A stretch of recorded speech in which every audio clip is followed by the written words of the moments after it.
सलामकुम, क्या हाल है जी। उम्मीद करता हूँ सब खैरियत से होंगे। एक डिसीजन ऐसा आया जिसके बाद लोगों ने बड़ी धूम मचाई कि जनाब सुप्रीम कोर्ट का फैसला आ गया, एफबीआर बिल्कुल बैकफुट पे चला गया और पब्लिक अब फ्रंट फुट पे खेलेगी। खुल के बिजनेस होगा, दुबई वाला मॉडल फॉलो किया जाएगा, किसी से नहीं पूछा जाएगा कि आपके अकाउंट में इतनी बड़ी बड़ी ट्रांजैक्शंस हो रही हैं तो क्यों हो रही हैं, इनका सोर्स क्या है। अब बिल्कुल एफबीआर के पास इख्तियार जो था वो खत्म हो चुका है। लेकिन ऐसा कतई नहीं है। होता क्या था कि एफबीआर पहले यूजली जो अमाउंट भी क्रेडिट होती थी उसको आपकी इनकम कंसिडर कर लेता था, लेकिन हमेशा भी ऐसा नहीं होता था। लेकिन फिर भी काफी ऐसे सिनेरियोज देखने को मिलते थे कि वो कंसिडर कर लेता था, और पब्लिक में भी एक यही परसेप्शन था कि जो भी अमाउंट क्रेडिट साइड पे नजर आ रही है आपकी बैंक स्टेटमेंट में, वो आपकी इनकम है। हालांकि ऐसा होता है क्यों? क्योंकि समटाइम ऐसे होता है कि हम लोन रिसीव करते हैं और लोन के प्रॉपर जो प्रोटोकॉल्स हैं उनको हम फॉलो करते हैं, तो फिर वो आपकी इनकम नहीं बन सकता। उसके बाद फॉरेन रेमिटेंस है, उसकी हम अगर प्रोटोकॉल्स को फॉलो करें तो वो हमारी इनकम का हिस्सा नहीं बन सकता। या फिर गिफ्ट के तौर पे कोई अमाउंट आती है हमारे पास, उसके हवाले से भी हमने प्रोटोकॉल्स को फॉलो किया है, वो हमारे जनाब हिस्सा नहीं बन सकती इनकम का। और कभी कभी ऐसा होता है कि कोई अमाउंट गलती से आपके अकाउंट में आ जाती है, अकाउंट में हिट हो जाती है और फिर रिवर्स भी हो जाती है। वो टाइमिंग डिफरेंस की वजह से भी बहुत बड़ा मसला बन जाता है। तो उसमें एफबीआर कभी कभी ऐसा करता था कि वो जितनी भी अमाउंट टोटल होती थी उसको वो इनकम मान लेता था और फिर एडिशनल टैक्स आपसे डिमांड करता।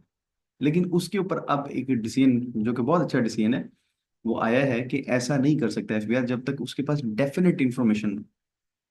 वो जनाब प्रॉपर ऑडिट करेगा, इन्वेस्टिगेट करेगा मामले को, उसके बाद फिर वो टैक्स पेयर को जहमत देगा।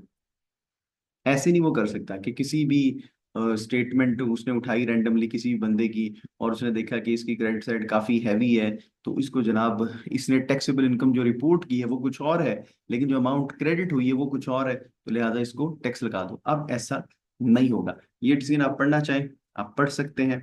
और इसमें जो इम्पोर्टेंट बात है वो डेफिनेट इंफॉर्मेशन के हवाले से की गई है, उसको आप जरूर पढ़िएगा। ये मैं अगर अभी इस पे बात करना शुरू कर दूं वर्ड टू वर्ड तो वीडियो बड़ी लंबी हो जाएगी। इंशाल्लाह कभी सेक्शन 122 उसको हम जरूर पढ़ेंगे। और इसके साथ एक सेक्शन को हमें मिलाना है जो कि सेक्शन 111 है, यानी 111। आपको 111 जरूर पढ़ना है। अब लोगों ने वीडियोस तो बना दी जल्दी में, लेकिन फिर वो उनको काउंटर वीडियो बनानी पड़ी। क्यों? क्योंकि उन्होंने जल्दी में बताया कि अब कुछ नहीं होगा, अब नहीं पूछा जाएगा ये लेकिन वो शायद सेक्शन 111 को भूल गए थे। सेक्शन 111 क्या कहता है?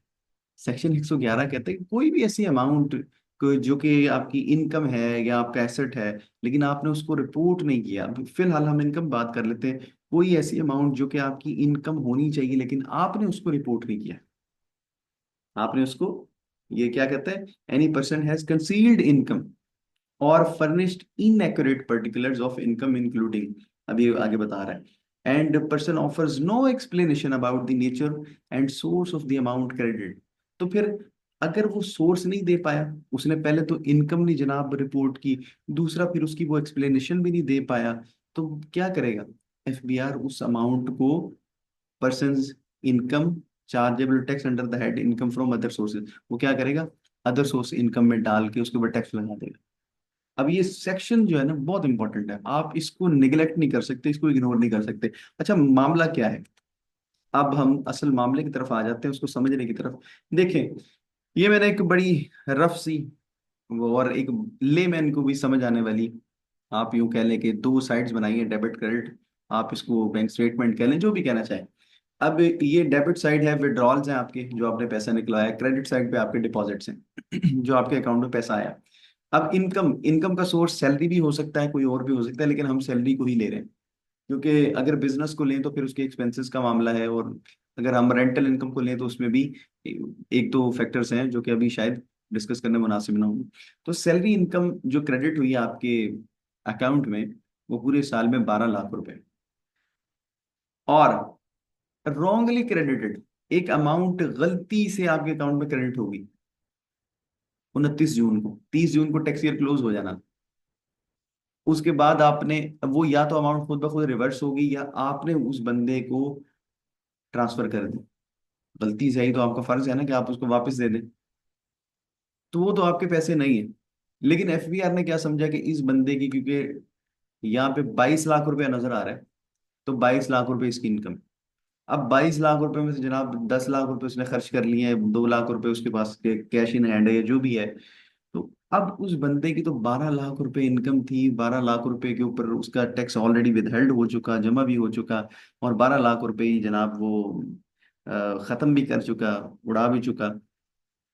अब वो क्या बंदा 12 लाख पे टैक्स देगा या 22 लाख रुपए पे टैक्स देगा? मैंने 22 खुद रखा है फिगर, स्लैब के हिसाब से।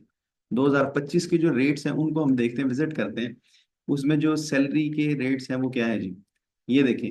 149 सैलरी के जो रेट्स हैं, 6 लाख रुपए तक कोई टैक्स नहीं है, 6 से 12 तक 5% है। अगर 12 लाख पे डायरेक्टली देखना चाहें तो 30,000 रुपए का टैक्स बनता है। और अगर आप जनाब उससे एक्सीड कर जाएं, 12 से 22 तक तो यही है ना, बल्कि 12 लाख रुपए तक, ये 12 से एक्सीड करते हैं तो 15% की अमाउंट है। अगर आप डायरेक्टली 22 लाख रुपए में देखना चाहें ना, तो आपका टैक्स बनता है 180,000। अब आपका टैक्स देखिएगा बनता था 30,000 रुपए। एफबीआर ने समझा आपकी इनकम है 22 लाख रुपए, उसने आपसे एडिशनल अमाउंट डिमांड कर ली। आपकी जो इनकम आपने रिपोर्ट की वो आपने 12 लाख रुपए की, लेकिन actual income is 2.2 million. So you have to pay the additional amount, या जो भी इंक्रीमेंटल अमाउंट है 150,000 की, वो आपसे डिमांड करेगा। लेकिन अब ऐसा नहीं हो सकता। वो प्रॉपर इन्वेस्टिगेशन करेगा, वो वेट करेगा।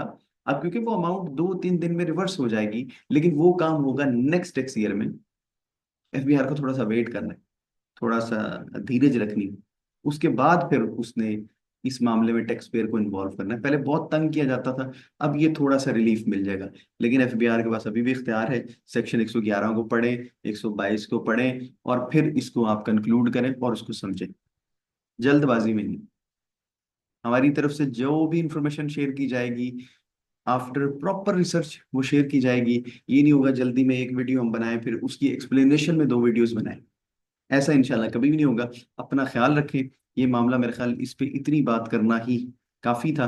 बाकी इंशाल्लाह फिर अगली वीडियोस में हम सेक्शन 111 और 122 पे मजीद बात करेंगे। अपना ख्याल रखिए।